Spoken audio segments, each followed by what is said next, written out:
I think the counter argument is that you shouldn't assist when the lizard's shedding because you can hurt the lizard, right? Now, yes, you could. If you are taking shed off when the shed's not ready, if you're peeling shed off when it shouldn't be peeled off, yes. And so if you're a person who owns one bearded dragon and lives on the other side of the world to where bearded dragons are from and only know about bearded dragons from what someone told you at PetSmart, I don't think you should peel your bearded dragon, right? That's probably a good position to have. And I think the position of not helping them with shed is because you don't want someone who doesn't know when to do it or how to do it or why to do it to do it. So I get it, right? But I have a big collection. I know when they're ready to be done.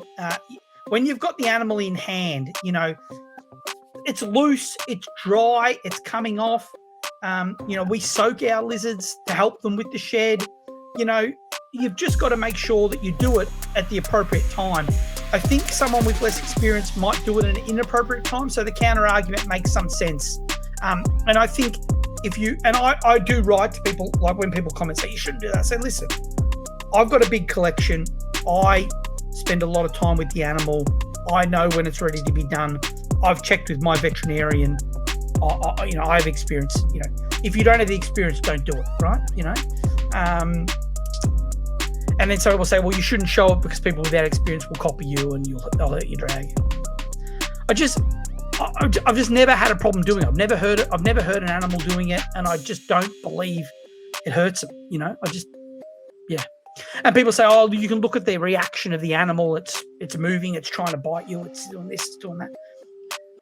Some of those animals, mate, they try and bite my hand because every time they see my hand, it's food. Yeah. They bite me anyway, right? Appropriate condition. Yeah, like they're just, some of them are spicy. Some of them have got attitude. Some of them are going to, if I was patting them, they'd bite me. If I'm peeling their shit off, they'll bite me. If I'm feeding them, they'll bite me. If they just like biting you, they think, that's just their personality. I've got some lizards that would lay there and not move a muscle while you took their shit off because that's their personality.